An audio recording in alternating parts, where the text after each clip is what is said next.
Yo, yo, what's going on?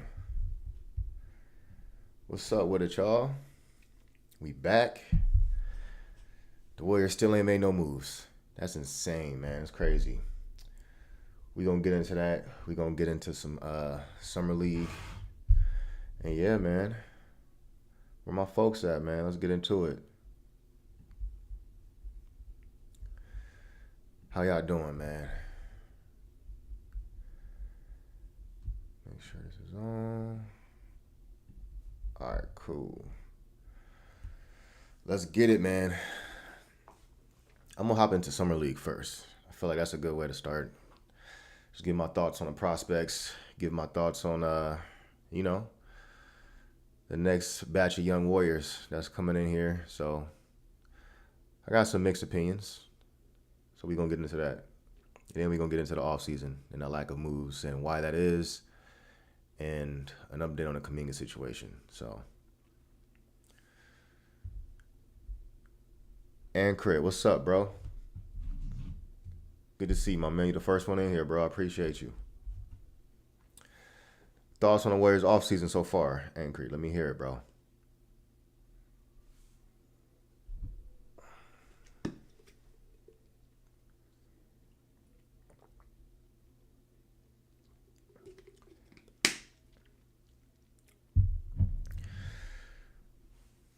Oh, let's get it, man. But yeah, I guess I'll just start, man. So the Warriors Summer League has been going on. I believe they had a game yesterday, right? They had a game yesterday. I think only Alex Tuhi played out of Will Richards, Armstrong, and Tuhi. Only Tuhi played. Didn't really do much. What do you have, like 1 point and 1 rebound in 9 minutes? So yeah, didn't do much. Yeah, man, the Kuminga situation is definitely hindering the entire offseason. For those of y'all that's like wondering, actually, I'm gonna save the offseason talk for when more people get up in here. I'm just gonna start with summer league now for those of y'all that's already in here. So the three, well, I'm gonna more so talk about Tuhi, Will Richards, and then one other prospect that's not Armstrong. So starting with Alex Tuhi, he's had some better moments as of late. I believe his game a few games ago, the game where he got into it with Kyle Flipowski and things got a little chippy. That was his best game by far. He was an irritant, and he was definitely, it got him juiced up, and he was doing his thing. What's up, Dominic? Uh, but outside of that game, well, actually, I do want to say he did hit a few encouraging 3 pointers, like a few pull up threes on on the on the wing. I believe it was Will Richards that hit him for a push ahead pass, and then he hit the pull up. So that was encouraging. I don't think his jumper's broken. I think his jumper looks fine. He just doesn't seem like a great shooter right now. So that's going to take some time. Hopefully that comes around, because that's probably the biggest swing skill that's going to determine whether or not he's an NBA player, is that 3 point shot. Because if he's a 30% 3 point shooter, he's probably a G League dude or an overseas guy. But if he's shooting, say, 36% from three, and then you combine that with the size, and then hopefully he puts on a little more, he gains a little more muscle, and he can kind of be, a little bit more of a physical presence, throwing his body around, getting scrappy and whatnot. Then you got the makings of of an okay role player, kind of like Gee. So, but his shooting is going to be the swing skill that's going to determine that. Because if he doesn't improve and he's just like a 30% 3 point shooter, I just don't see how he's going to stick, because he doesn't do anything else well enough to compensate for the fact that he's not a plus shooter. So his jumper doesn't look broken.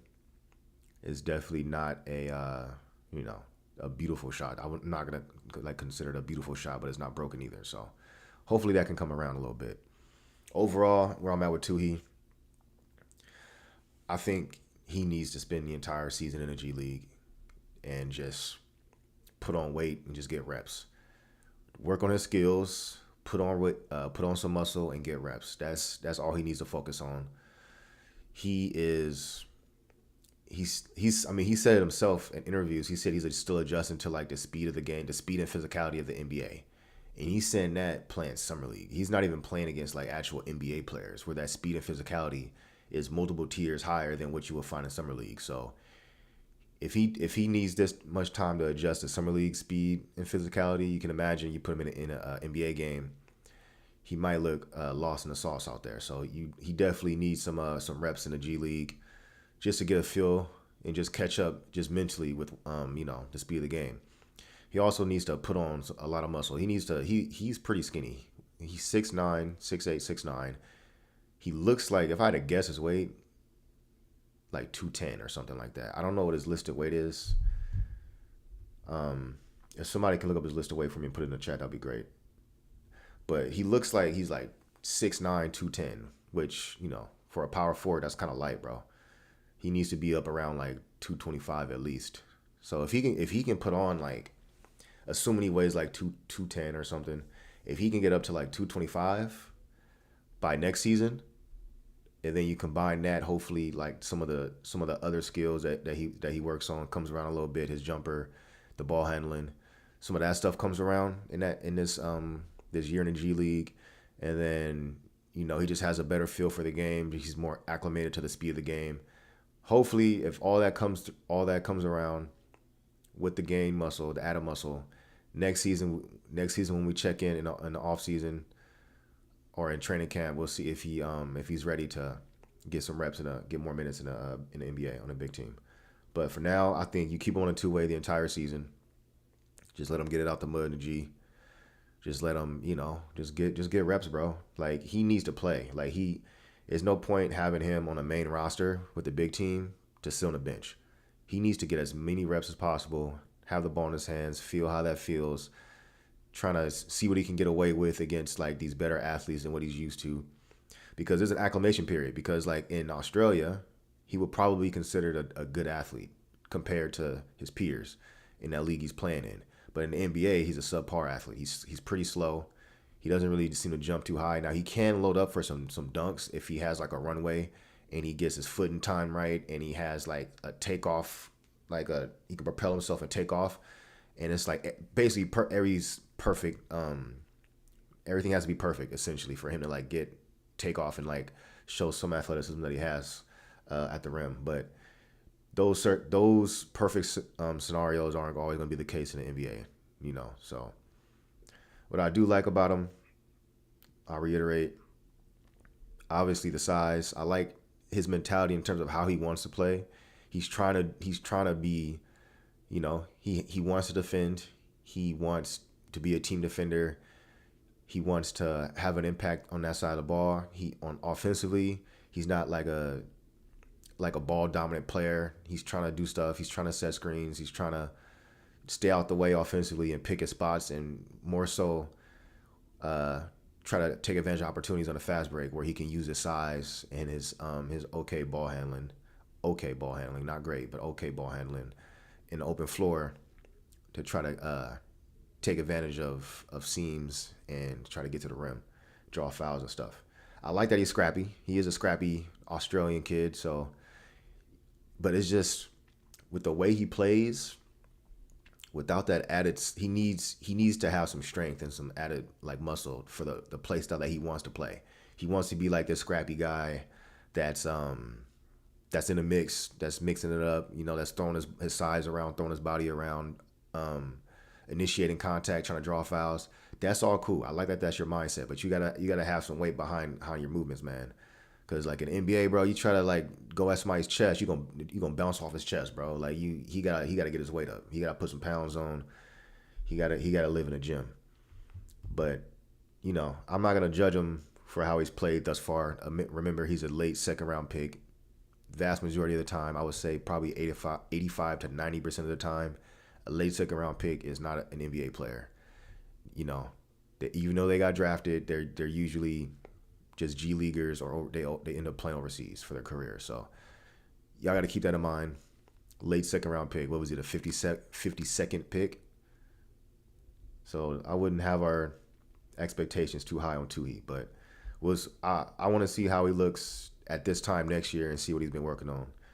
In terms of Will Richards, before I get to Will Richards, let me see what y'all talking about. Cool. What's up, man? Sergini. I hope I said that right. Sergini. What's up, bro? Dubs need a legit coach, assistants, Mike Brown, Kenny Atkinson style. Yeah, for sure. Do you think the front office regrets not moving JK when they had the chance? I will get to JK in a bit. Let me just finish up on Summer League, then I'll hop into it. No need to bring back Peyton Jr. Need more offense around Curry. I'll touch on that as well. Let's see. Some has to give between JK and his front office. JK has to accept you're not getting the money you want, and the front office has to accept we are not getting the trade offer we want. Well said. I'll jump into that in a bit. Lots of good free agents left in this Kuminga thing get worked out soon. Amir Coffey, Big Wing, Malcolm Brogdon. Dominic, what's up, bro? I see you.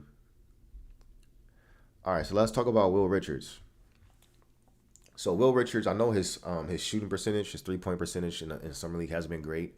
I think he's sub 30%, which obviously that's not good. But I'm not gonna hold that against him. I'm more so looking at his form, how dynamic his release is, how dynamic his shot is, getting it off in different situations like movement threes, off the bounce threes, pull up threes, relocation threes, stuff like that. So I'm not necessarily worried about the shooting percentages in summer league because summer league doesn't necessarily mean all that much. Like it's a small sample size. Just because somebody shoots bad in summer league doesn't mean they're not a good shooter.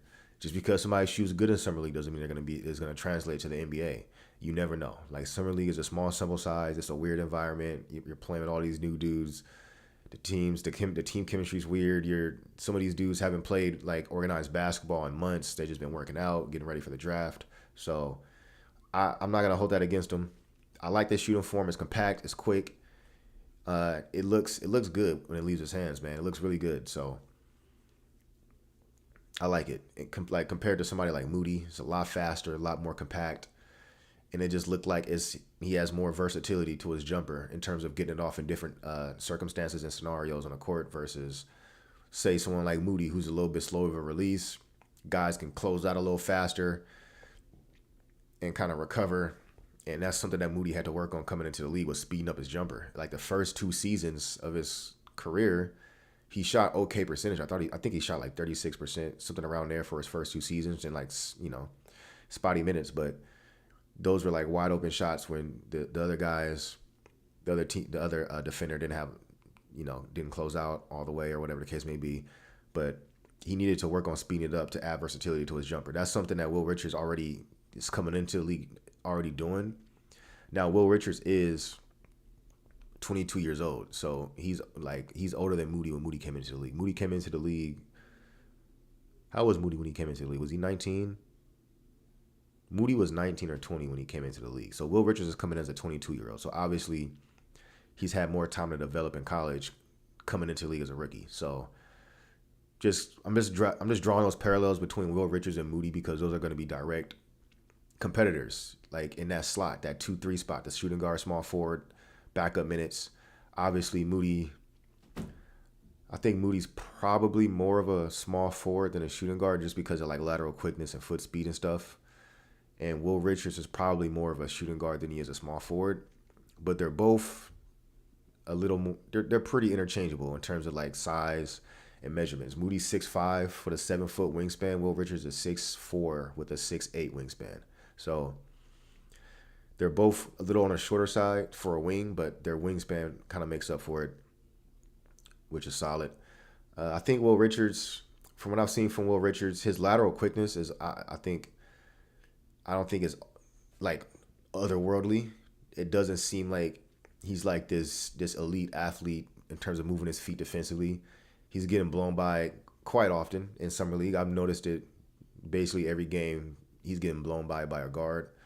So I think now, with that being said, I think he's going to be a positive defender. I think he's going to be an option for point of attack. I like his instincts. I like his quick hands. I like his length. I like his ability to disrupt. I like his there's a lot to like. I think how many steals did he average in summer league? I think he's averaging over 2.5 steals a game in summer league. If that's somebody, correct me if I'm wrong, but he has great instincts. I'm not gonna say great, but he has really good instincts for like a young guy in terms of defensive playmaking.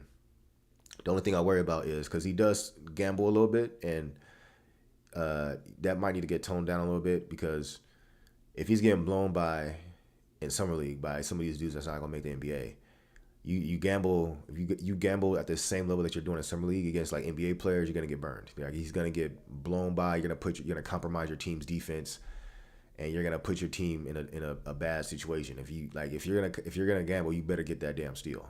You know what I'm saying? So he might need to tone that back a little bit, but I'd much rather tone a player's aggression back than have to like get somebody to get up to a level like in terms of defensive aggressiveness. Like I'd rather have a dude that's a dog and he's out there and he's aggressive and he's trying to make plays versus a dude that's timid, not sure of himself defensively, doesn't communicate, not trying to make plays. Like when he's not involved in a play off ball, he's kind of just sitting around, just standing around, stuff like that. Like Will Richards is very active. He's always trying to disrupt. He's always playing the lanes. So I like that about him. The on-ball defense is to be determined. We'll see how that translates on the NBA stage. He might struggle guarding faster guards. So we'll see what his type of point of attack defense is best suited for. Is it like wings? Is it like players that are not quite as fast as like the quickest guards but a little bit bigger? Can he play up? Can he guard small forwards? He's 6'4", he's kind of stocky, and he has a 6'8" wingspan. Can he guard like real small forwards that are like 6'6", 6'7"? I'm not sure. We're gonna have to wait and see on that. But I do like the fact that he's disruptive. Somebody that we're gonna obviously be comparing him to is Gary Payton, GB2. So people are saying that he would be like the GB2 replacement because GB2 is obviously getting older and whatnot, and he's lost a step defensively. I can see the parallels in terms of like the playmaking, the quick hands, like the frame and the dog, the toughness. I can see all that, but Will Richards is nowhere near the on-ball defender that GB2 was in his prime. Now, current GB2, like I said, he lost a step. His on-ball defense it's not what it was in 2022. Like in 2022, I'll put it like this: in 2022, the only guys I can say can definitely was capable of blowing past GB2 off the dribble was De'Aaron Fox and John Morant. That's pretty much it. Like GB2, outside of those two dudes, he could pretty much move his feet with anybody in the league and stay in front of him.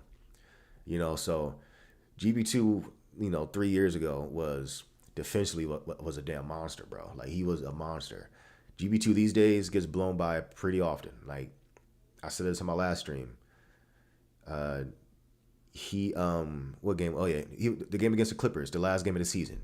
Obviously a must-win game or had to have a game to avoid the play-in. They wanted that game. Bro, James Harden, 35-year-old James Harden was blowing past GB2 at will. Like it was whenever he wanted. Like it was kind of crazy. I was like, yo, GB2, you can't stick Harden, bro. Like he's not necessarily like a young dude. He's not a spring chicken, bro. Like he's 35 years old. Like obviously Harden, the threat of his step back three opens up his driving game. And as long as he's a threat to hit that step back, he's always the defender's always gonna have to respect that.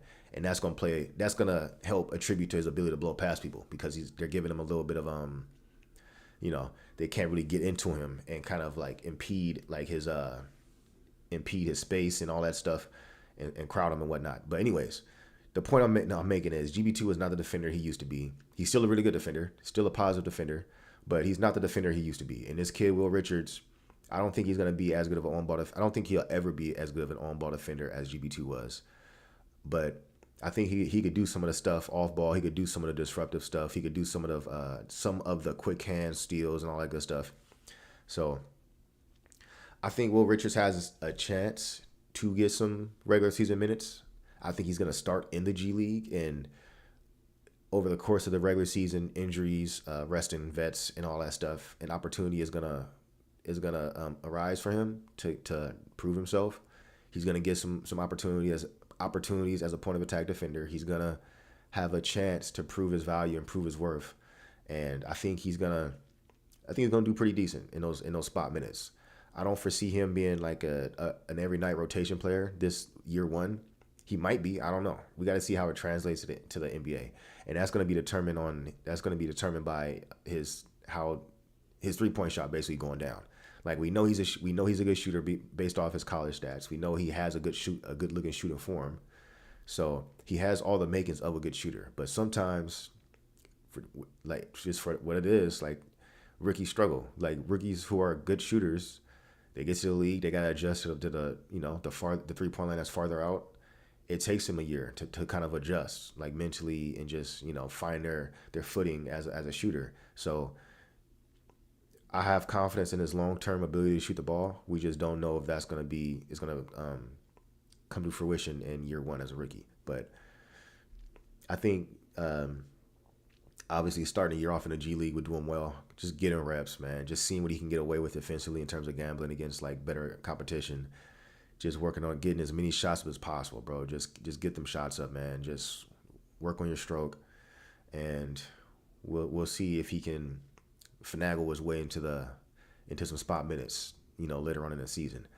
My updated comp for Will Richards is Aaron Nesmith. I think Aaron Nesmith is a good comp for him. Very solid wing, starting small forward for the Pacers that went to the finals. That archetype of player is very valuable. 3-and-D wing, bulldog, dog defensively. A little undersized. I believe Aaron Nesmith is 6'5". So, Will Richards is 6'4". So similar builds, similar play styles. So I think Aaron Nesmith is a very realistic outcome for Will Richards. And we'll see how that goes, man. But yeah, I think for Will Richards, as of now, I wouldn't be surprised if he gets his two-way converted in the season into a standard contract. So I think he has way more of a chance to get his two-way contract converted than Alex Tuhey.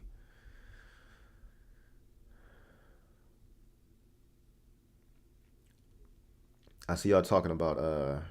I'm gonna get into free agency in like a few minutes. I just want to finish up on summer league real quick. Justin Brown, what's up, bro? Oh yeah, that's what's up, man. Hey, if y'all enjoying the content, man, hit that like button. It's much appreciated, bro. It helps the channel grow, and it just lets me know that y'all want to see more content like this. So if you're in here, man, just hit that like button for me. All right, so the last prospect I want to talk about before we hop into free agency is Coleman Hawkins.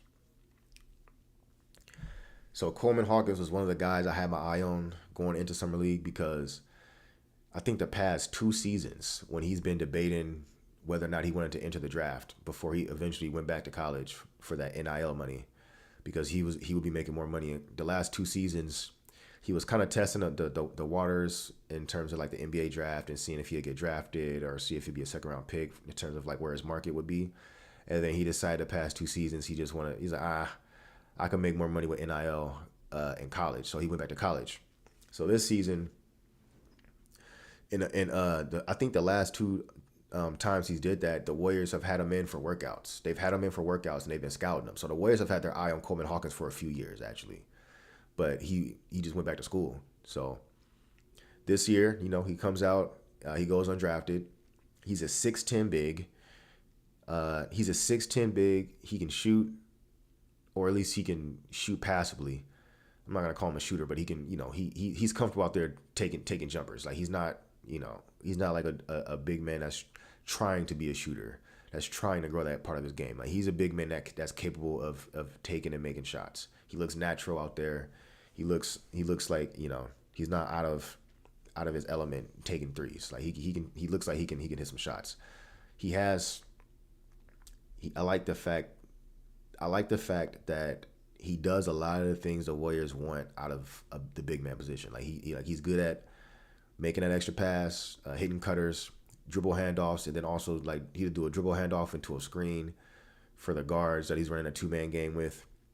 He's a guy that you might be able to do pick and pop with, for example. Like maybe if he gets minutes with Steph for whatever reason, or minutes with whoever, and then he's out there. He's a guy that might be able to hit some pick and pop threes, top of key. top straight ahead threes. And yeah, he looks comfortable doing dribble handoffs. He looks comfortable doing like some of the things the Warriors ask of their big man. He's not. It doesn't seem like it's like unnatural for him to like work a 2-man game and do handoffs and all that good stuff. He looks like he's comfortable. He knows exactly what the Warriors.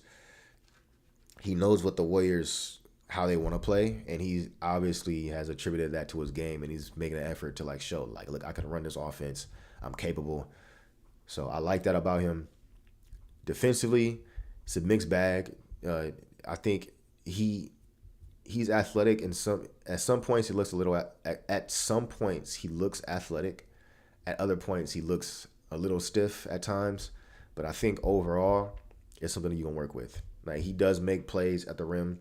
It looks like his defensive instincts in terms of like contesting shots is pretty solid. Like whenever he like kind of goes vertical, he's not like leaning forward. He's not fouling at the last minute. He pretty much goes vertical and uses that his length at 6'10". I'm not sure what his wingspan is. I would assume it's probably like 7 foot, but he's pretty long dude, and he uses that length. Like he doesn't try to overcompensate and like jump forward. Like he jumps straight up and just makes the defender finish over him. And he had a few nice plays using verticality that I noticed where it's like, okay, he got over there in time and he went straight up, didn't foul, and then he forced a miss, and then he got the rebound, pushed the ball. He can also like, push the ball a little bit in transition off the rebound and just make a play.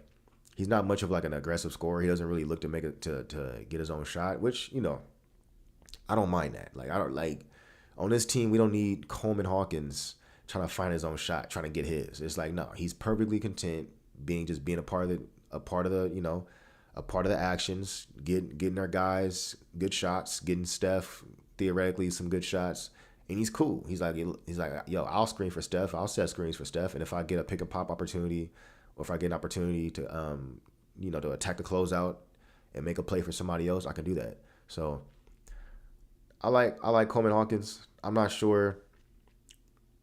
Definitely not for like a regular roster spot. I'm thinking like either a 2-way or at the very least keep him, like sign him to your G League team and own his rights so other teams can't poach him.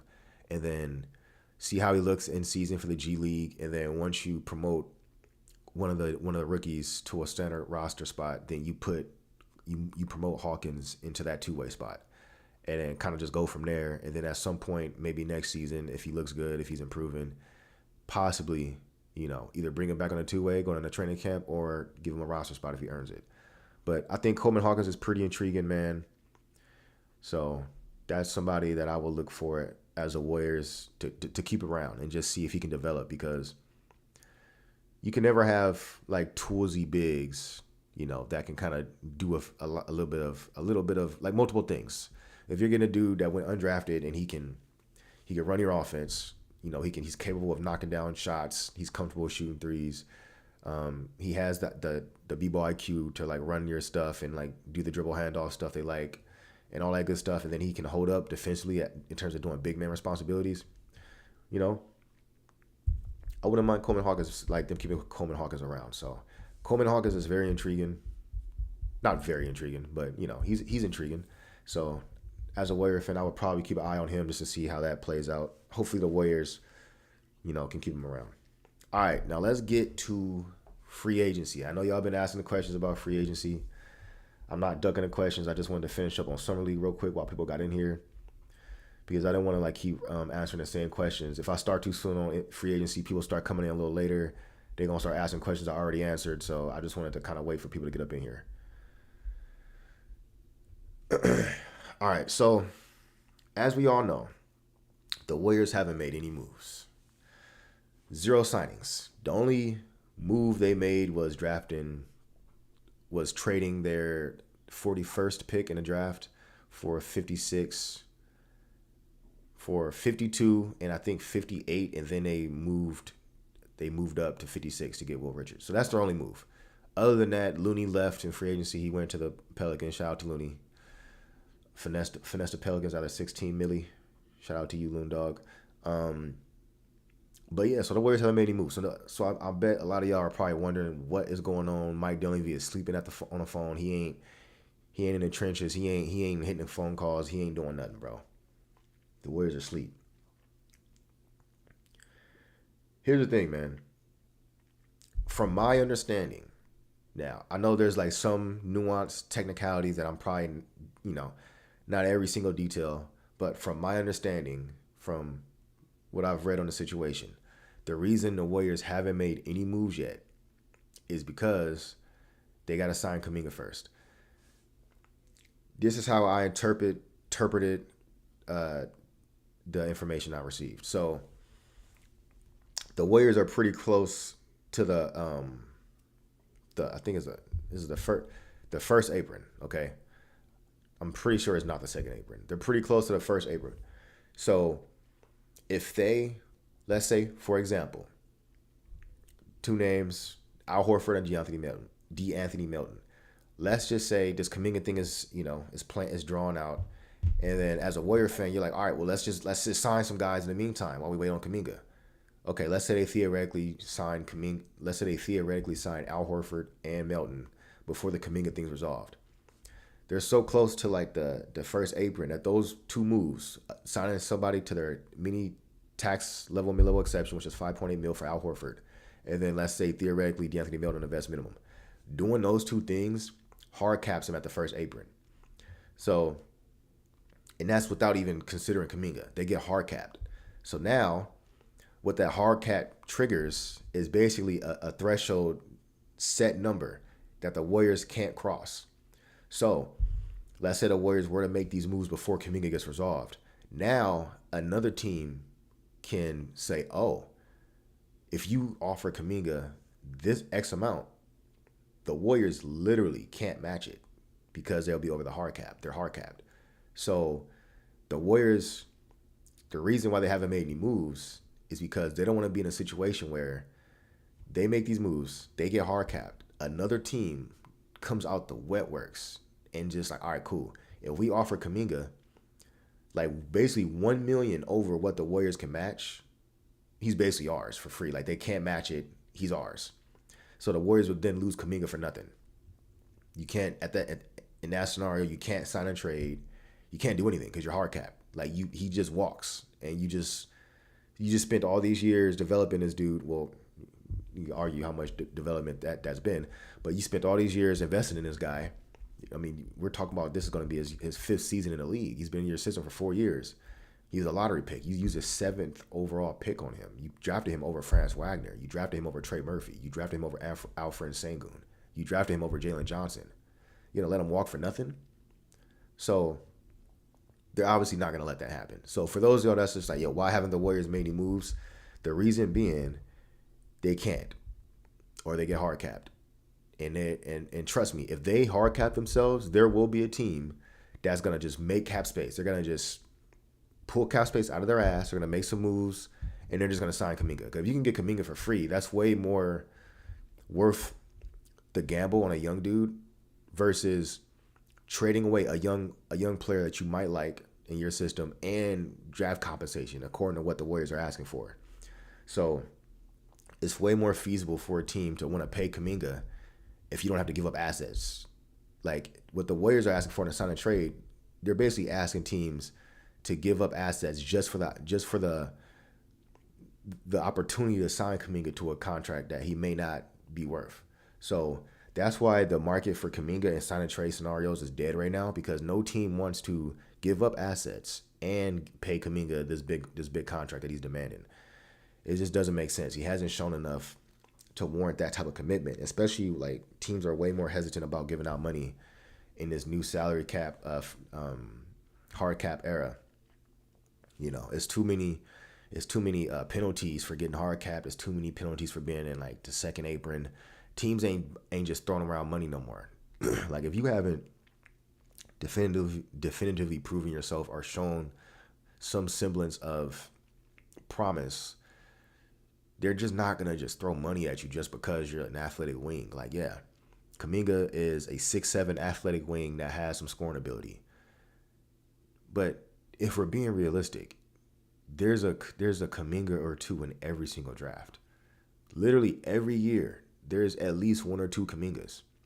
That 6'7" wing who's athletic, you know, he has some scoring ability, but it's unrefined. It's not necessarily honed and sharp, and he has a lot of work to do in terms of development. That's what Kuminga is, bro. Those players are not a dime a dozen, but it's just like you can get 2 or 3 of those guys in every draft, man. So it's hard for these teams to give up these assets. It's like, well, the Warriors are asking for a promising young player and a first-round pick for Kuminga. I can just go draft Kuminga in next year's draft. Like, for some of these teams that are rebuilding that got like higher draft picks, it's just like, why would I give all that up for Kuminga? He hasn't proven anything. The only thing he's proven is that Steve Kerr don't trust him.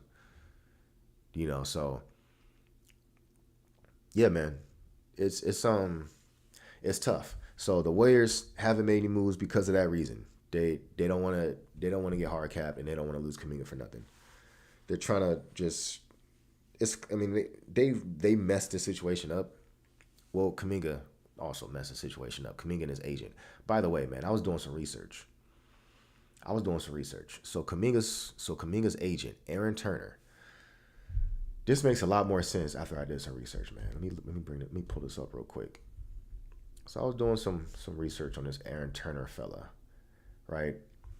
So this dude, I'm looking through his roster of like his agents and whatnot, just to see what kind of other players he deals with. Bro, his biggest agent, the biggest player that he has signed outside of Kuminga, I'm looking at it right now, I kid you not, is Terry Rozier. This dude, just to name a few names, he got, let me see. So he has Kuminga, he has Trey Mann, he has Terry Rozier. There's a lot of no names on here, bro. There's a lot of no names on here. This is the thirst. Now I see why this dude was so damn thirsty. I can see now why his agent was trying to crash out for that max contract. Because obviously, the agent gets commission on the contract signed. So if Kuminga gets a max contract and gets 200 M's, his agent's getting like 15%, whatever his contract is, whatever. He's getting a piece of that. So his biggest client is Terry Rozier, who I think is making, what, $27 million this year. Everybody else he has signed is no-name dudes that are probably like overseas players, dudes in the G League. Like, for example, he has Kevin Knox. He has Kevin Knox on here. He has Coleman Hawkins. That's pretty funny. He's Coleman Hawkins' agent. But yeah, I see Trey Mann. It makes so much sense now. This dude is thirsty because he's essentially gambling. Like the dude is he's trying to get that bag, bro. So he didn't have Kuminga's best. He didn't have what's best for Kuminga in mind here. I'm just gonna go on a limb. I don't know this dude personally. Obviously, I could be completely wrong here. But from my perspective, looking at his client list and looking at how he's handling this situation, he just got thirsty, and he was just like, "Nah, bro, we're going for that max contract." Because any logical agent would have sat Kuminga down last offseason when it was time for that extension back in October, and would have just been like, "Look, JK, I know you want that max. I know you believe in yourself. But based off what we have shown up to this point, 4 years into your career, you could blame Steve Kerr. You could blame circumstances. You could blame playing for a team that's trying to win championship for your development trajectory. Hey, man, all of that isn't gonna, how can I put this? You don't get paid for what you want. You get paid for what you show. So even though those circumstances are a part of it, you've also have 4 years to prove your worth. And it hasn't, and what you've shown hasn't equated to a max player. So I know we want the max contract. Trust me, I do too. Because my biggest agent is Terry Rozier, who's probably going to be out of the league soon. So he's like, I want that max contract too. So instead of him being thirsty and having a conversation with Kuminga, the dude was like, nah, we going for that max contract, bro. But he should have sat Kuminga down last offseason and just been like, look, bro, we don't have the leverage. We don't have We didn't prove enough. We're gonna take this money because it's still generational wealth. You're talking about the Warriors reportedly offer Kuminga a $30 million extension, $30 million per year extension over like 4 or 5 years or something like that. And they turned it down. So looking back on that, it's absolutely insane, by the way. Absolutely. Looking at the market right now, this dude had $30 million per year on the table, and him and his thirsty ass agent declined that. Based off everything they've shown up to that point, it's absolutely insane. Absolutely insane. He needs to be fired, man. This Aaron Turner dude obviously doesn't have the players' best intentions in mind here. It was obvious when he crashed out with this game plan. You turned down $30 million a year, bro.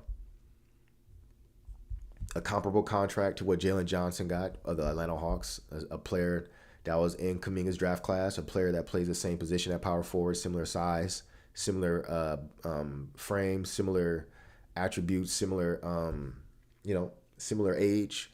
That's a direct comp to what Kuminga can expect.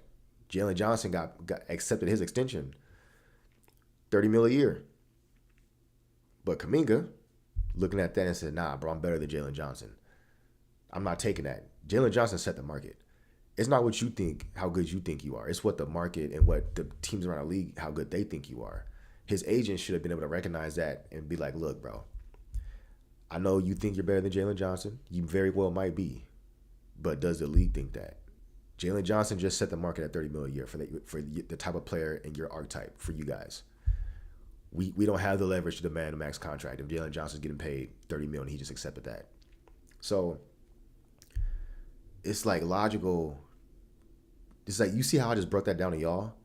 You telling me Aaron Turner couldn't just say that to JK in October and just convince him to take the extension? There's still generational money, bro. We're talking about, what, $150 million he just said no to? $150 million. All guaranteed. All guaranteed. And this dude said, declined. We're going for the max contract. Declined. I'm just like, bro.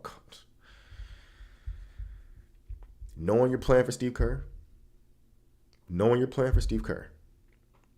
you're going to gamble your money on Steve Kerr. It's not very wise. It's not very smart. This Aaron Turner guy is a clown. This dude. And now we're in a situation where not only is Kuminga not getting $30 million, that's not happening. He's not even getting $20 million. How things are playing out right now, there's no other team that the Warriors have to bid against. They're bidding against themselves. So if there's no other team to bid against, and the Warriors are like, yo, we'll give you $18 million a year. 18. There's no other team to drive up the price. There's no other team Kuminga can go to and say, well, the Kings are trying to give me 25, so you got to match that. There's no other team that can do that. So literally the Warriors are in a situation right now where they're trying to get him on the lowest contract possible so it has as much trade value as possible. Because the Warriors, I think at this point, I don't think they necessarily see Kuminga as a long-term piece with what they have going on. They're literally trying to re-sign him to maintain the asset.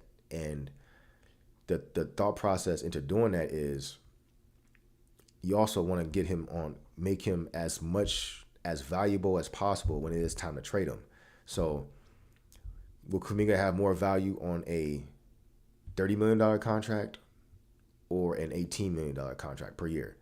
Obviously, they're trying to lowball him and get him as low as possible so that when they do flip him, presumably at the trade deadline this season, you can get more back for him. You can get, your return will be a lot. You can demand a lot more in a return because a team will be a lot more excited about taking a chance on Kuminga in the trade if they're paying him $18 million for the next few seasons versus paying him $30. At $30 million, ain't nobody interested. They're just not. It's not that much money like in the market right now. So, but Kuminga on an $18 million contract, if I'm a team, I'm taking that chance. If you telling me You got Kuminga signed for like $18 million for the next few seasons.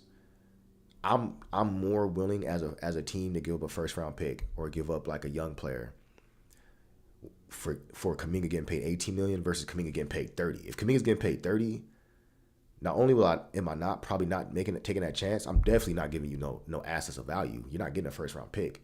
You're not getting a young player. Like, you know what I'm saying? So that's where it's at. Essentially, I think both sides recognize at this point that they're gonna have to come back together and just play out at least half the season or part of the season until the trade deadline. So they're just trying to negotiate. The Warriors are trying to lowball and get the offer down. Kuminga's got his flag in the sand and said, nah, bro, I want this much. Like, I want this much with no leverage. Now, I mean, he does have leverage in the sense that he's holding the Warriors offseason hostage. That's the only leverage he has. He has no leverage in terms of other teams bidding and running up the price. His only leverage and what he's doing right now is I'm just gonna hold y'all hostage. Y'all can't do anything until I sign. Y'all can't do anything until I'm resolved. So I want this much money, and if y'all don't offer me this, I'm just gonna hold out the entirety of the restricted free agency process, and y'all can't make no moves until the end of July or August or something. At that point, all reporting indicates via Mark Stein, who's one of the most credible reporters in the league. Mark Stein's been around forever. He does have ties with the Warriors in their front office. So when he speaks on the Warriors, it's very good precedent to it. Like he has the end with the Warriors. So Mark Stein is saying that mainly Al Horford to the Warriors is all but assured to happen. Like everybody around the league expects that. The Warriors expect that.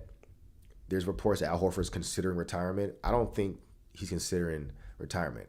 It's literally him and the Warriors have a handshake agreement, but they can't sign him right now because they got to deal with Kuminga. So Al Horford's just sitting back chilling. He's like, all right, cool, I'll wait. Because depending on how the Kuminga thing plays out, it might be more money in there for Al Horford. Like if the Warriors sign Kuminga on a lower contract, they might have more of that exception money to give to Al Horford. So they're telling Al Horford, like, look, bro, I know we don't have pen and paper yet. It's not official. Free agents, they might get like kind of queasy about not having like that money guarantee just like dealt with. Like, all right, I'm signed. I ain't got to worry about it. It's done. Having a handshake agreement in place. I mean, obviously, if a team gives you their word, that that means something. But at the end of the day, it's not official. So situations like that, how long is a player willing to just wait and just bet on that handshake agreement? You know what I'm saying? So at some point, let's say this Kuminga thing drags out the rest of July, and we're starting, and like at some point, who's to say Al Horford might not get like kind of spooked and be like, look, bro, I need a decision now or I'm gone. Like I'm gonna go re-sign with the Celtics or something, like or the Hawks. Like I'm gone. Like y'all better give me my money. Give me that contract to sign right now, or I'm gone.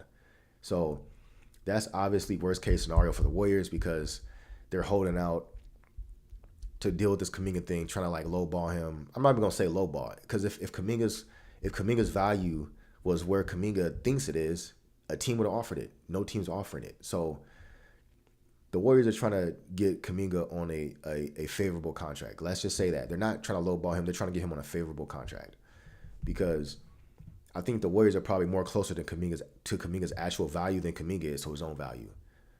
In Kuminga's mind, he's a max player. In the Warriors' mind, he's probably, I think a fair contract for Kuminga on an annual basis is $25 million.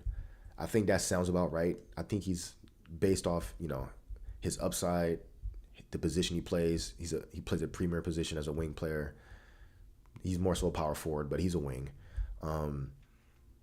He's 22 years old. I would say $25 million a year is about right. I think that's a good common ground. But the Warriors are like, nah, bro. We offered you 30, you declined it. We're not bidding against nobody. We got 18 for you. So obviously, Kuminga's insulted. He's just like, bro, 18. I just seen Paolo Banchero signed for $250 million. In Kuminga's mind, he's better than Paolo Banchero, by the way. He's looking at Paolo Banchero signed for 250 M's. No, was it 280 M's? Paolo Banchero got a bag, bro. Paolo Banchero got at least 250.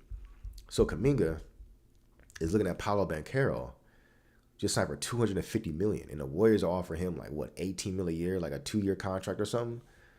That's not even 40 million guaranteed. He's like, bro, I'm not signing that. I don't care. Like, I don't care. But at this point, it's just pride too. He's just like, bro, I don't care.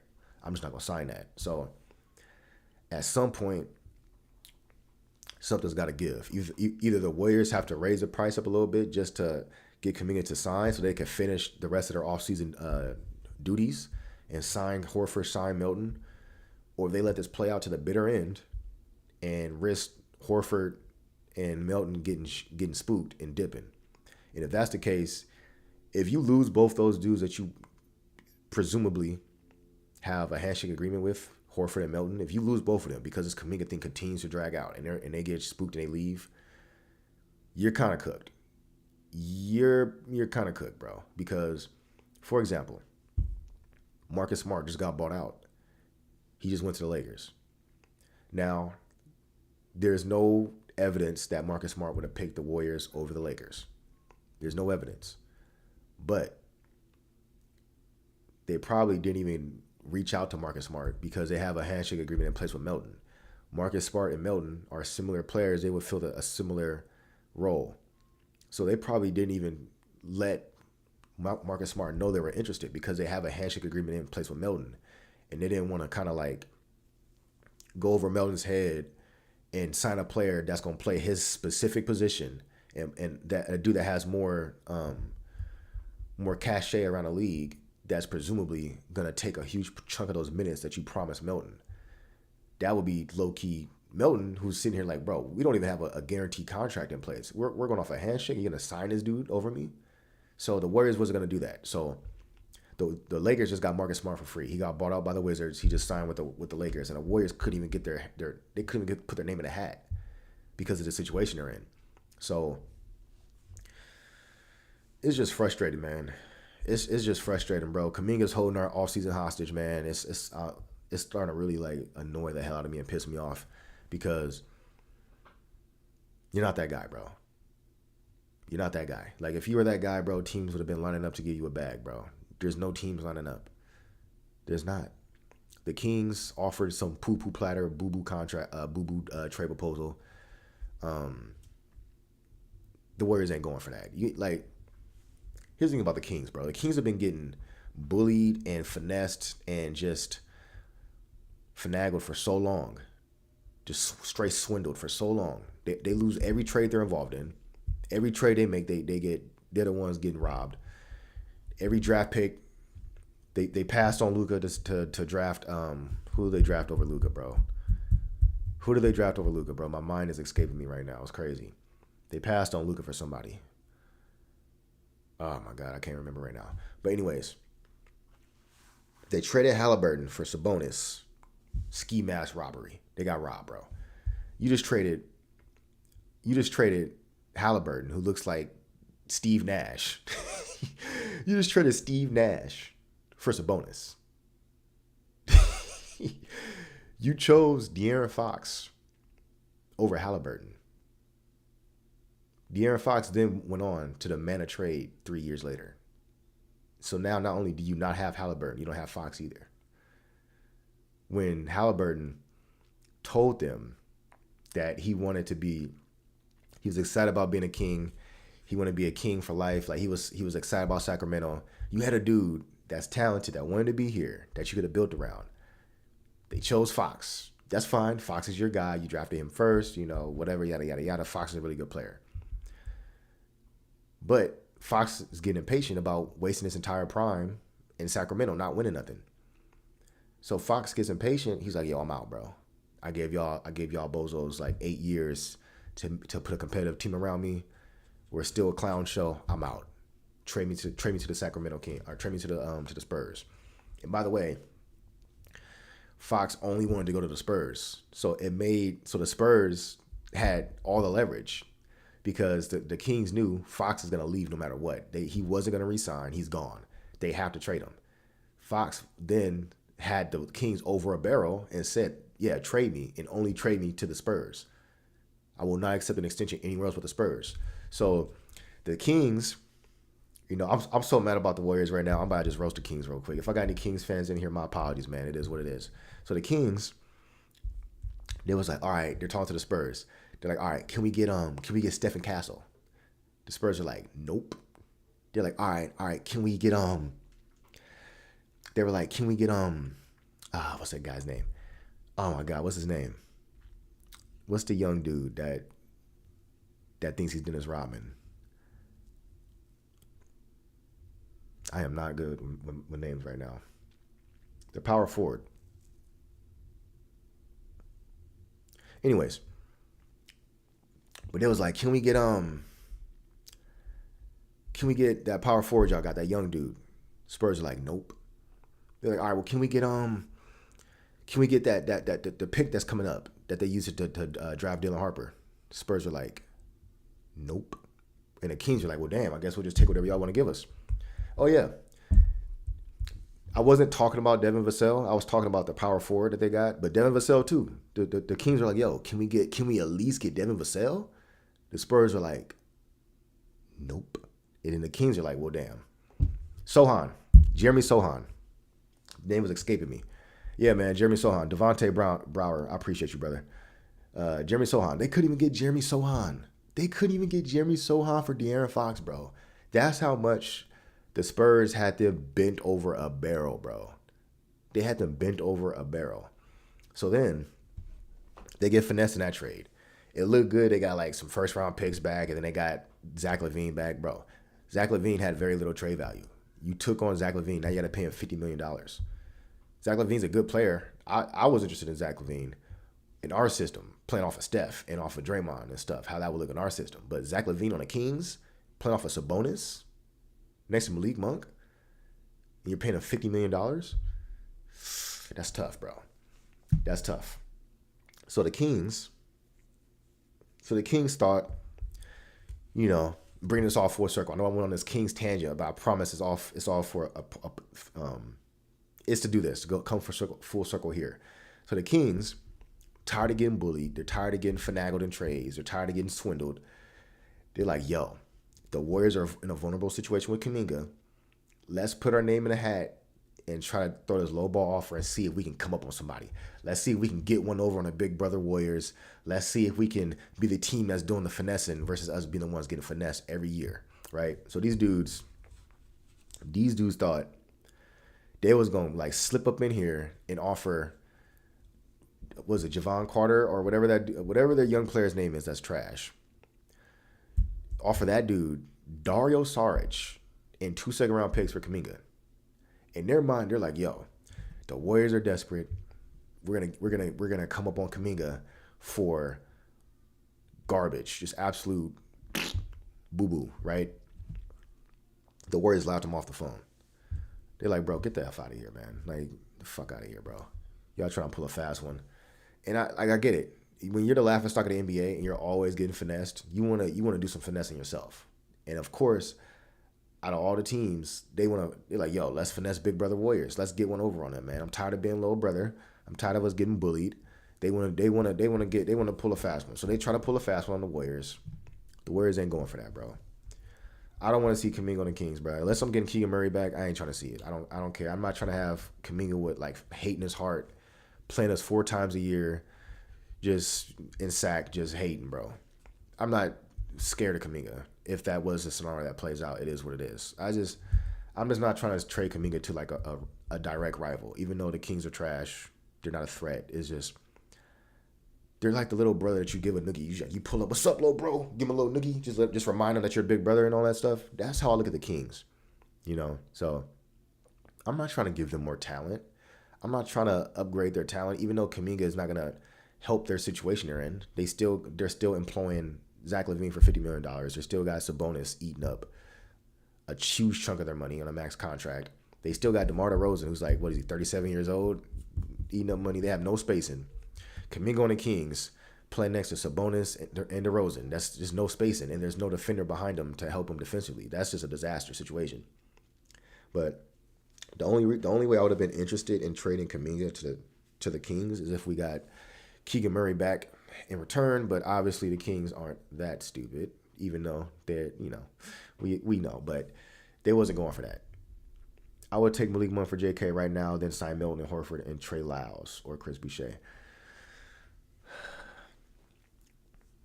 Malik Monk for JK is tough because trading a 6'7" wing for a 6'3" scoring guard that's been a six-man the majority of his tenure in the league, that's a little tough, man. Like, obviously, Malik Monk does fill a role. The Warriors need a shot creator / scorer. They need another dude that can get a bucket, another dude that can handle the ball, play make for others. Malik Monk, I will say, his playmaking abilities over the years have gotten better. When he first came into the league, when he was on the Hornets, he was just like just a straight tunnel vision, just scored. He wasn't passing. He was just trying to get trying to make a name for himself. But these past few seasons in SAC, he's developed his playmaking. He's not like a natural point guard by any means, but he's more so of a combo guard now. Like where before, earlier in his career, he was a pure shooting guard. He was just an undersized 6'3" shooting guard. That's it. Now he's actually he's turned himself into a combo guard. He's capable of playing point guard for stretches, and doing what he does. Like he does have like good a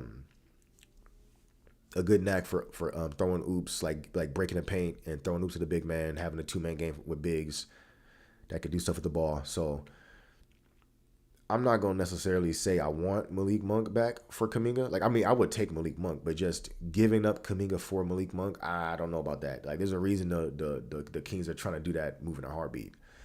Like, I've heard that the Kings would be interested in moving Malik Monk to get Kuminga. There's a reason for that. And there's also a reason the Warriors aren't interested, because that's not, even though Malik Monk fills a role, that kind of feels like a lateral move to me, because Malik Monk is undersized. He's 6'3", and then he's not a good defender. So you're going to play him next to Steph. You got 37-year-old Steph going on 38, and then you got Malik Monk who can't guard in the backcourt. I don't know, man. That's just a little. And then you got more. And then you already know Steve Kerr. You give Steve another guard. He's 3-guard lineups. You're going to see lineups with Steph at the 1, Malik Monk at the 2, and Paz at the 3. It's going to be all types of shenanigans, man. You can't give Steve Kerr too many guards, bro. Like, if you're gonna trade Kuminga for a guard, it has to be a dude like Kobe White. Like, Kobe White is a dude that I would trade Kuminga for Kobe White in a heartbeat. Like, Kobe White's like best case scenario, man. Like, Kobe White is basically the upgraded version of Malik Monk. Like, if you took Malik Monk and just upgraded him, just made him better at everything, it's Kobe White. Kobe White's also younger, so I want Kobe White, man. It just so happens that his $12 million contract would line up perfectly if the Warriors theoretically signed and traded Kuminga to the Bulls for $24 million a year. The Warriors can only take back half of what he signs for. So if they sign Kuminga for $24 million and sign and trades him to the Bulls, Kobe White makes $12 million. That's exactly half of what you're signing and trading Kuminga for. So he literally fits in perfectly in that scenario. Now, the Warriors are going to have to attach some assets. They're going to have to give up at least one first-round pick unprotected. The Bulls are going to ask for more than that. For the Bulls, they're going to want at least 2 first-round picks, bro. I've seen reports that Kobe White has a lot of trade interest around the league, and a lot of teams have tried. Like the Orlando Magic, before they traded for Desmond Bane, they checked in on Kobe White. They put in an offer. The Bulls obviously declined it. They didn't take it. Teams like, there was other teams that I saw. I can't remember who they were, but a lot of teams have inquired about Kobe White, and the Bulls obviously haven't traded him yet, which means their asking price is high. So if you think Kuminga is getting a job done straight up, you're insane. If you think the Bulls are going to ask for at least 1 or 2 first-round picks, it's probably more like 2. Are you willing to give up Kuminga and 2 first-round picks for Kobe White? Everybody in the chat, let me know right now. Would you sign and trade Kuminga to the Chicago Bulls for Kobe White, but you have to attach 2 first-round picks. And then, by the way, you got to pay Kobe White whatever he's going to command because he's going to be a free agent after the season. So you trade for Kobe White. He's only making $12 million this season, but after that, you got to pay him whatever he's worth, which is probably at least $30 million a year. So everybody in the chat, let me know. Would you trade Kuminga and 2 first-round picks for Kobe White?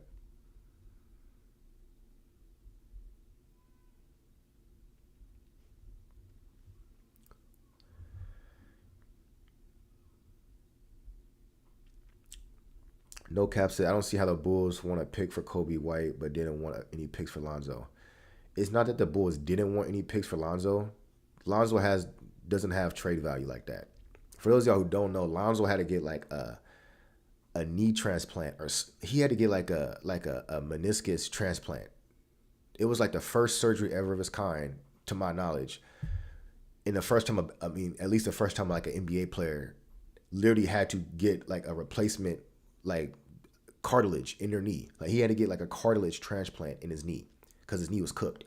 So when you're talking about first ever surgery, teams don't know how he's gonna look. They don't know how he's gonna hold up long term. The Bulls wasn't getting no draft picks back for Lonzo. They weren't.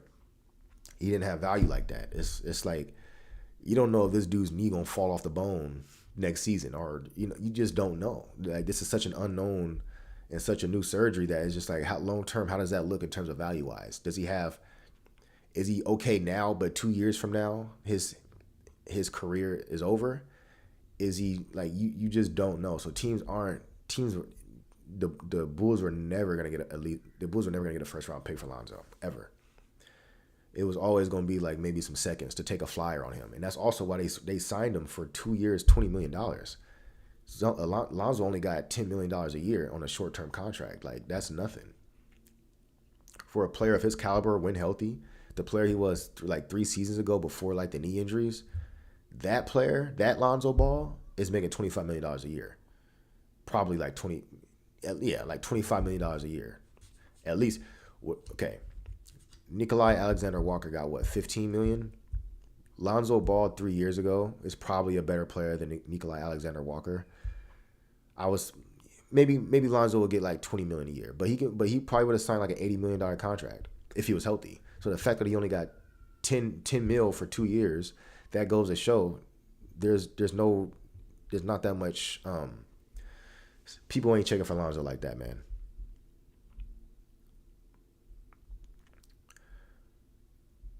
Shogo, what's up, man? Batcher, what's up? Dom, what's up? Mr. Level, what's up, my guy? No Cap, what's up? Snag Kev, what's up, brother? Envy X Hunter, what's up, man? Donnie Warren, what's up? T1, what's up? Muchu, what's going on? Alex Huth, what's up, man? Sid, what's up? Steve MC, what's up, bro? Devontae Browner, I already said what's up to you, but what's up again, man?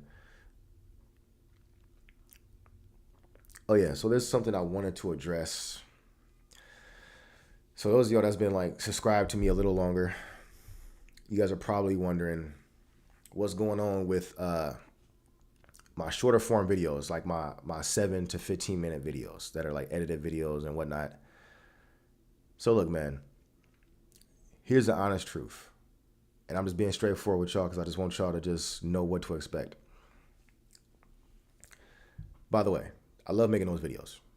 It kind of, brings out the creative side of the video making and stuff. Like my creativity gets to show with the edits and all that good stuff. Like, I enjoy doing it, but at this season of life I'm in, number one, YouTube is cool, but it's not paying the bills. So, I work a lot of hours. I work full time. You know what I'm saying? I got a lot of stuff going on with my work life. So back when I was doing those videos, I was grinding. I was like pulling all-nighters to edit those videos and get them out for you guys. Like basically just like not taking care of my sleep, like just getting no sleep. I'll just go straight. I will like work all day, whatever, come home, edit that video the entire night, go to work the next day off of no sleep just to get it out. You know what I'm saying? And I was doing that grind for like what, two years? 2 years of that, basically, just getting no sleep. And then it's also affected like my work life. Like I have like mental fog because I'm not getting like quality sleep, all that good stuff. I see all to say this, man. I don't need sympathy. I'm not saying any of that. I enjoy doing those type of videos, but at this stage in life, it's just not tenable at this point to edit the videos, because I edit the videos myself. I don't have an editor. I tried a few people to edit, and I just didn't like this. Like, I found myself having to, because they don't have like my vision for how like a video looks in terms of the finished product. So I found myself having to give too much input. I had to be too hands-on. It's like, all right, I'm paying you to edit this video, but I basically got to go back in and like change hella stuff because you're not understanding, you know what I'm saying, how I want to do it, whatever. So it wasn't worth it. You know what I'm saying? And then, anyways, I say all to say this, man. Going live is just way more practical. It's just way more realistic, and that's just where I'm at right now. I'm not saying this is permanent. I'm not saying I'll never make those videos again. I'm just saying at this stage I'm in, making those videos is probably not on the table right now for the time being. Unless I find an editor that makes sense financially and can like you know, that can show my vision through with the editor, man. So yeah, for those of y'all that's disappointed that, you know, those type of videos aren't, you know, on the feed no more, man. Look, man, my apologies. But the alternatives were to just stop doing YouTube and just focus on the things that's like, you know, bigger, more priority, and just not do this anymore, or come to a compromise and then switch to a live stream format. So that way I can still, you know, have a presence on here. I can still get my thoughts out there. I can still be involved, and it's not affecting, number one, my health, and number two, my you know, my workflow and my job and stuff. You know what I'm saying? So for those of y'all that's rocking with me in regards to the content I put out, I appreciate y'all, man. Like, I really do appreciate it, bro. I see a lot of names, familiar names in here that's been rocking with me for months, man. It's probably some of y'all for years, bro. Like, I know some of y'all been rocking with me back in the day, man. So yeah, man. I'm sorry to disappoint y'all, bro. For those of y'all that's just like really just, you know, disappointed with not getting those other type of videos, but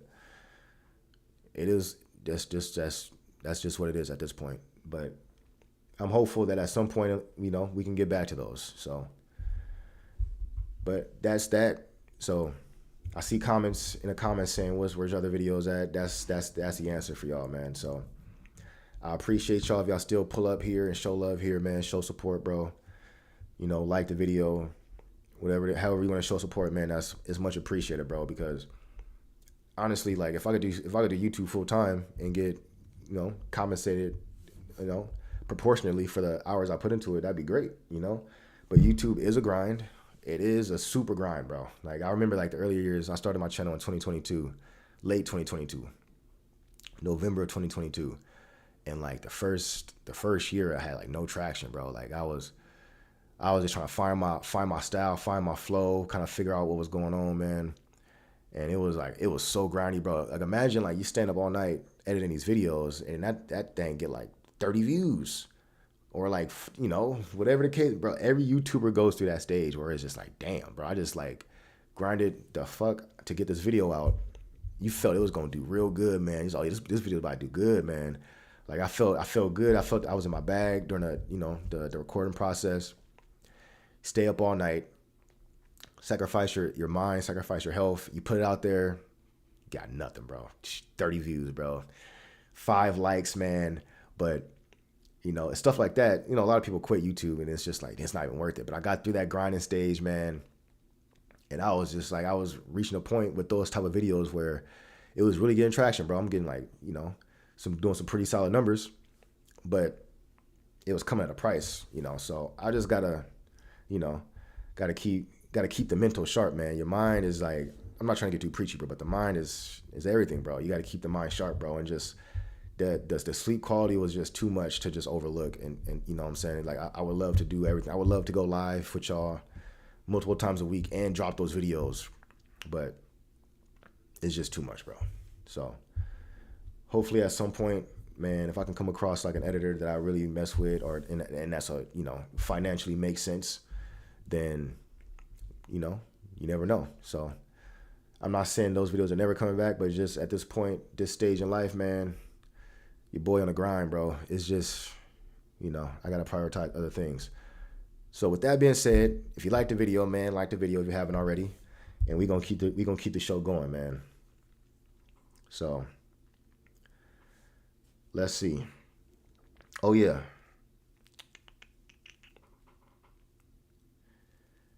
So as I mentioned earlier, Marcus Smart just went to the Lakers. Man, if it's one thing I'm so tired of, bro. I'm just so tired of like LA having this. They get first dibs on everybody, bro. I'm just tired of it, man. Like the Clippers with Bradley Beal, the Lakers with Marcus Smart, and it's not even just basketball. It's like baseball with the Dodgers. They get everybody. It's every sport, bro. It's just like, yeah, I get it. It's LA. All right, you want to live in LA, have that lifestyle. I get it, man. I'm not saying that's not like a thing. It's important, whatever. But it's just like it just annoys the hell out of me. Where it's just like a player gets bought out and it's just immediately just straight to the fucking LA, straight to the Clippers, straight to the Lakers. And it's just like, bro, these dudes get gift wrapped at like talent. And they ain't got to do nothing but simply just play in LA. It's like the Lakers get gift wrapped Marcus Smart. They needed a point of attack defender. They got Luka out there on the perimeter as barbecue chicken defensively. They got Austin Reeves barbecue chicken defensively. They got Rui Hachimura barbecue chicken defensively. They got old man LeBron, who ain't played defense in like 5 years, barbecue chicken defensively.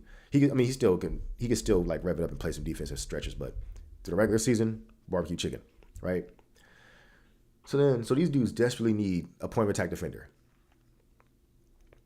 All those dudes basically got signed. DeAnthony Melton's committed to the Warriors.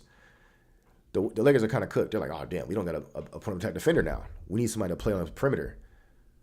Fast forward, Marcus Smart gets bought out, bloop, straight to the Lakers. They just spawn talent, a defensive point of attack defender, just spawn this player on their roster just because they fucking play in LA. Man, that shit annoys the hell out of me, man. It's like, yo, the Warriors playing North Cal, like, is that much worse than playing in LA, bro? Like, you're still in California, like, I get it, At least we ain't SAC. Like, nobody wants to play in SAC, but it's just like, damn, you don't want to play in the Bay? You want to play in San Francisco, bro? Like, it's crazy, man. It's crazy, bro. It annoys the hell out of me. Because, like, for all intents and purposes, like, Bradley Beal is locked in on the Clippers. Like, that's where he wanted to go. And it's just like, I think he's friends with, he's good friends with James Harden. And obviously the Clippers got, like, a good team. They got Harden, they got Kawhi. But the main thing I can guarantee you is that the dude just wanted to fucking live in LA, bro. That's all it was. That's the main thing, man. So it's like, damn, bro. Then the damn Dodgers, bro. They got Ohtani. They get, bro, every year. I know some of y'all are probably not like huge into baseball. I'm actually not that much into baseball either. But every year, bro, it's like the Dodgers. They're in the mix for every All-Star free agent every year. They sign a dude, and then next season they're in the mix for another. It's like, bro, where is this money coming from? Like, I know there's no cap space in baseball, but it's like, it's crazy. It's like, it's kind of like a loophole. It's just like, all right, they have this destination that everybody wants to play in, and there's no cap space, basically. There's no hard caps. So they can just keep signing the best player every single season and say, hey, do you want to play in LA and play for the Dodgers? And they're probably going to go pick that over playing these other places, bro. It's insane. It's insane, bro. It's crazy. But that's my rant for that. Just to recap for those of y'all who's just now getting in here, I talked about Summer League earlier. I said Will Richards looks solid. His comp for me is Aaron Nesmith. I said Tuhi looks a little shaky, but he's young and he needs time in the G League to improve. He needs to put on like 15 pounds of muscle and he needs reps. I said Coleman Hawkins is intriguing as a possible two-way candidate, as a 6'10" big that can do a lot of stuff the Warriors like in terms of, passing, hitting, knocking down outside shots, dribble handoff, two-man games. Can make a play defensively every now and then at the rim. We talked about Kuminga and his thirsty agent, Aaron Turner, who should be fired. We talked about Chicago's signing trade scenarios with Kuminga. We talked about who else we talk about? Oh yeah, let me go through some other names that are out there that I'm gonna do a little temperature check with y'all. So, how y'all feel about Malcolm Brogdon? How y'all feel about Malcolm Brogdon? Let me get a yay or nay in the chat right now. RS Entertainment, what's up? I see you. I see you. What's up, my man? What's up, everybody? But yeah, let me know in the chat how y'all feel about Malcolm Brogdon.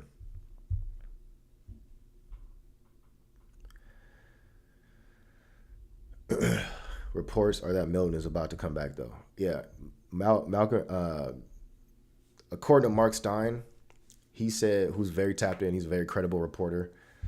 There from all, and you can kind of see it from how the offseason is playing out. Like, Milton hasn't signed yet. A lot of teams are interested. Horford hasn't signed yet. A lot of teams are interested.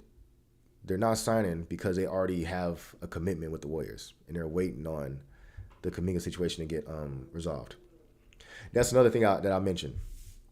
So for those of y'all that's kind of coming in a little later, that's wondering why the Warriors haven't made any offseason moves yet, they literally can't before they resolve Kuminga, because if they sign, for example, Horford or Milton first, they will get hard capped, and then they will then have a set number that they can't go over, and another team can then come in, swoop, and basically poach Kuminga, because they can put a number on the table that's like $1 basically over what the Warriors can match, and then they will basically lose him for nothing. So for those of y'all wondering, the Warriors have, according to reports, handshake agreements in place with Horford and Milton, and they're waiting on a Kuminga situation to get resolved before they can make it official with the contract. So, and that kind of lines up. I mean, all the talk on Milton has died down. Like, it's as if every team already knows he's not available.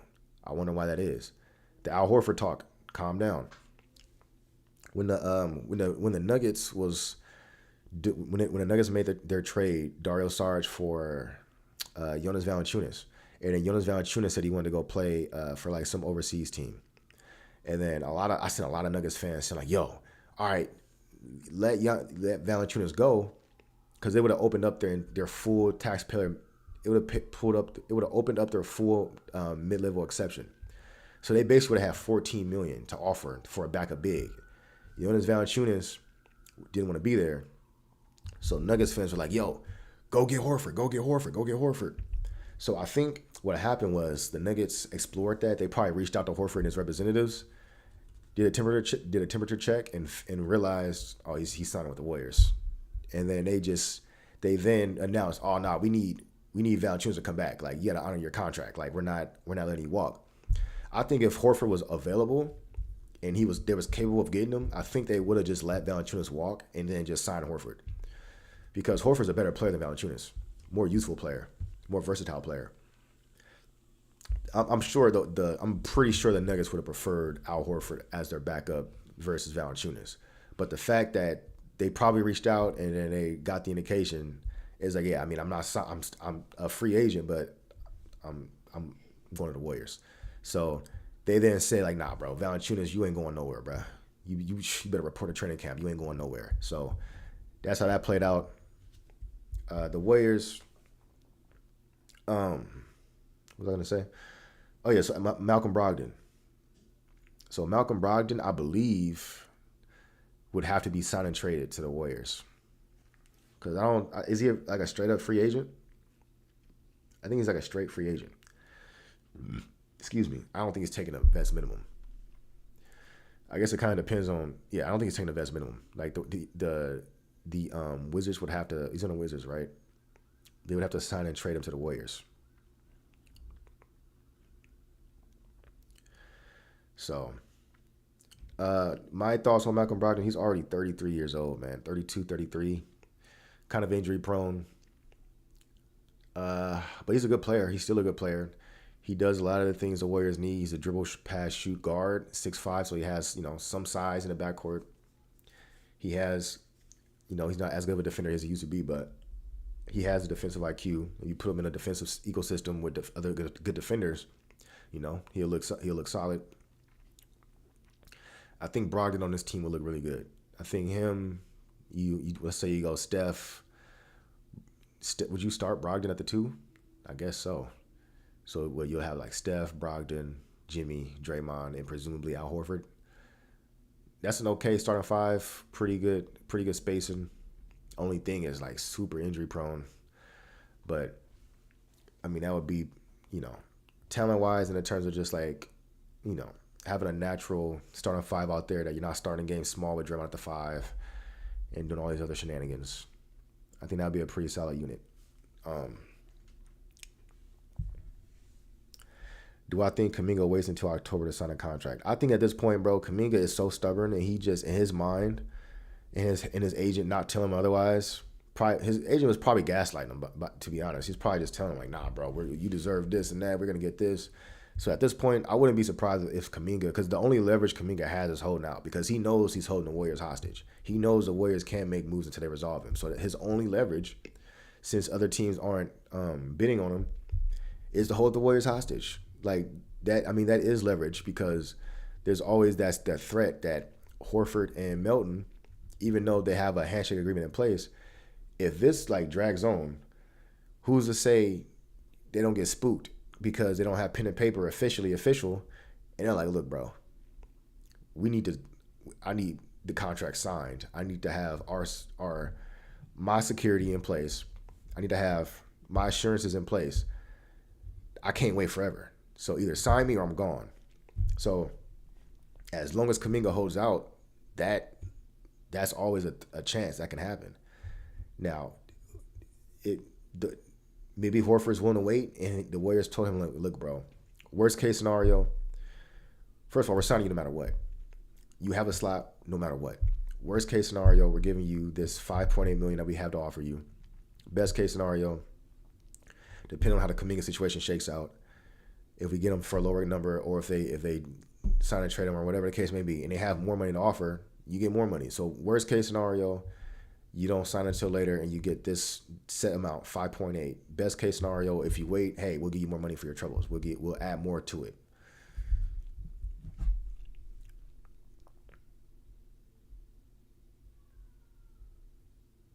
Let's see.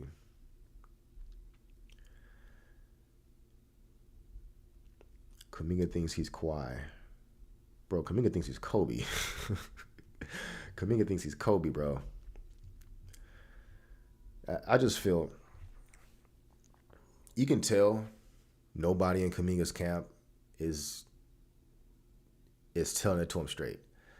Like everybody in this camp just wants him to get the biggest bag possible, just crash out for the biggest bag possible so everybody's taken care of. Like nobody in his camp is telling him how it is. It's like, look, bro, this ain't it. Like the Warriors put 150 M's on the table, guaranteed money, and you decline that. Like you're playing a very risky game. Like it's crazy, bro. So it's too many yes men in Kuminga's camp, bro. He needs to really like reevaluate his circle, reevaluate his management, and kind of address that, because he's about to lose out on a lot of money. I think he already lost himself money, because if the reports were true, and the Warriors offered him $30 million a year, 150 M's, he declined that. All right, this contract he's about to sign now, if he does sign, it's probably gonna be like 2 for 50, like 25 mil this season and then next season on a short-term contract. So then he has the opportunity to get back on the market in 2 years. And if he proves in those 2 years he's a max player, then he can then sign that max contract in 2 years, versus locking in on like a 4-year contract at that number that he's not satisfied with. And now it's just like, all right, you got to wait until you're 26, which is still young. It's like, bro, all right, let's say he signs a 4-year contract at like 25 million a year. Or let's say the Warriors are going lower than that. Let's say, all right, you sign a 4-year contract at $20 million a year. That's $80 million guaranteed. And you're going to be a free agent at 26 years old. And if you're a max player, you're getting a max. That's a lot of money, bro. Like, that's a lot of money for a dude that hasn't secured himself as a starter, as this vital. First, here's the thing, bro. we can all clown Draymond. We can all like pick on Draymond for his deficiencies as a player, mainly offensively as an offensive player. But it's very telling that not only Kuminga, but none of the other Warriors none of the Warriors other players can take Draymond's spot. Draymond's a starting power forward because he's the best option. Kuminga's not better than Draymond.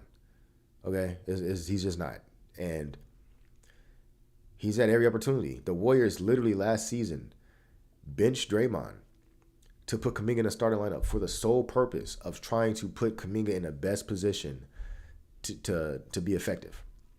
They tried it for maybe like 4 games. It was a disaster. It was an absolute disaster. Kuminga out there, we had Draymond coming off the bench. So we're benching the better player to prop up Kuminga, just to appease him, just to accommodate him, just to prop him up at the cost of the team's success. Because you're benching Draymond. And yeah, in like a perfect world, yes, Draymond's coming off the bench. He's more of that Andre Iguodala 6-man type role. This defensive guy off the bench, ball handler. That would be great, ideally. But somebody has to legit earn that spot, bro.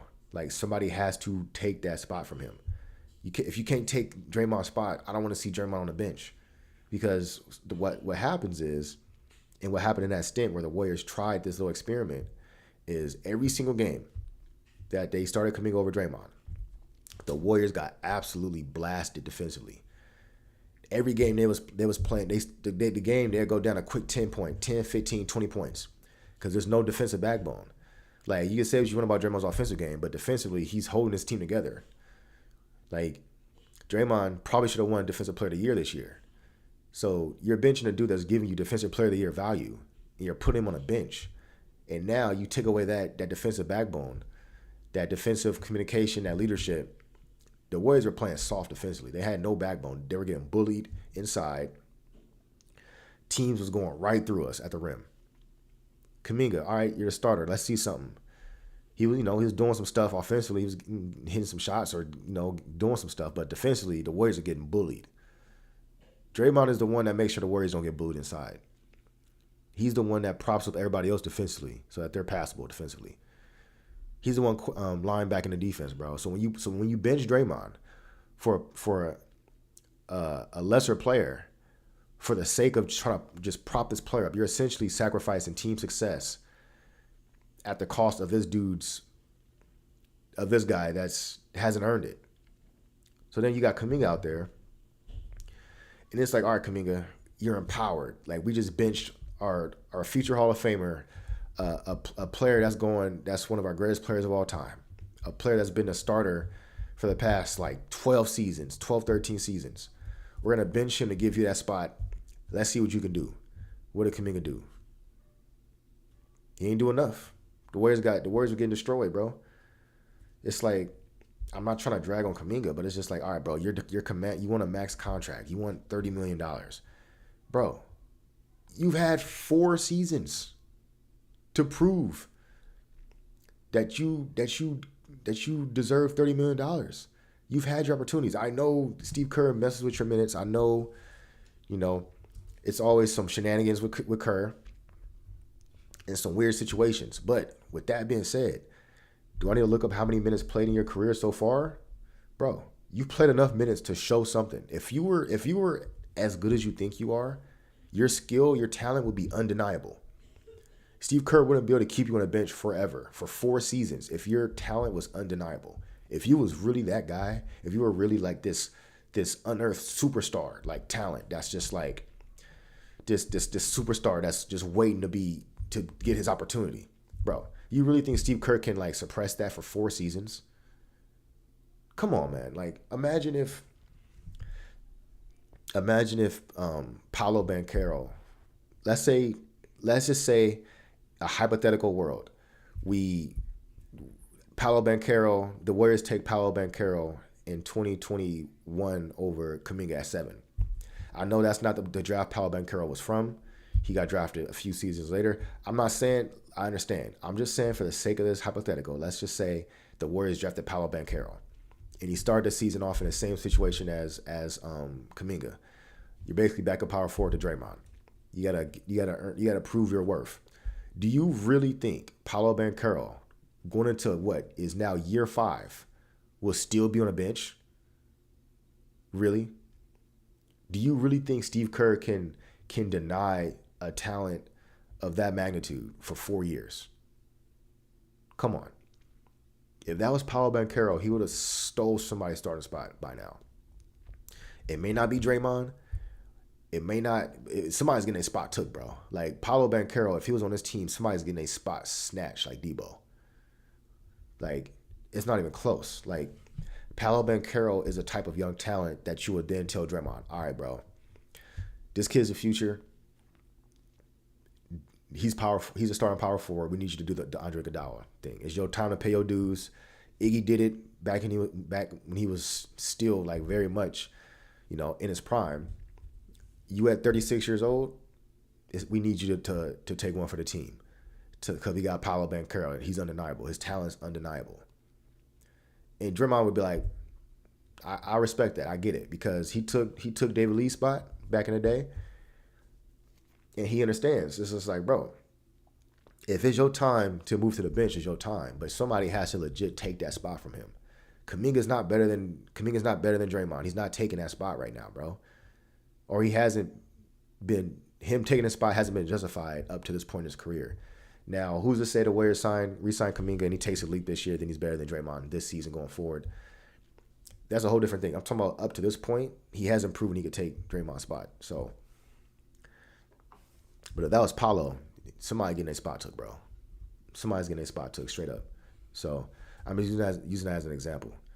Kuminga's he's not the same caliber of talent as Paolo Banchero. Even though in Kuminga's mind, he's like, yo, Paolo got paid this much. I deserve that too. I'm Paolo. You're not, bro. You're not. Because if you put Paolo Banchero on this team instead of Kuminga, the Warriors are winning fucking 3 straight chips, bro. Probably not 3 straight, but they would be looking nasty. Because that would be your option. That would be like your other option next to Steph. This young dude that can carry the torch. The kid's a bucket. He has size. He's 6'10". He's a playmaker. That would be nasty, bro. Yeah, and that's the thing. Draymond would do it, bro. Like, if that was what's best for the team, Draymond would be like, all right, I get it. It is what it is, man. But JK is just, he's kind of delusional, and nobody in his camp, nobody on his team, none of his management, nobody is trying to talk sense into him. They're just letting this young dude just kind of crash on it. And it's costing them money, bro. Like, he probably cost himself like $70 million already. Because if he would have just took that extension, that very fair extension for the Warriors in October, where they offered him $30 million a year, like a $150 million contract, now he might have to sign 2 for $50. There's a scenario where Kuminga cost himself $100 million of guaranteed money, just because he was so thirsty and nobody in his camp could tell him otherwise. So that's tough, bro. But anyways, I'm going to call it here. If you haven't already liked the video, man, I appreciate y'all, bro. And hopefully the Warriors get this Kuminga thing resolved soon so we can get these off-season moves done. But JS Win, what's up, bro? Veter, what's up, man? Don, what's up? Durag, what's up? Nelson, what's good, man? That's my homie, bro. My real life homie Nelson. What's up, bro? Shout out to you. I appreciate you, brother. But yeah, I'm gonna holler at you on the next one, man. Yeah, have a good rest of y'all.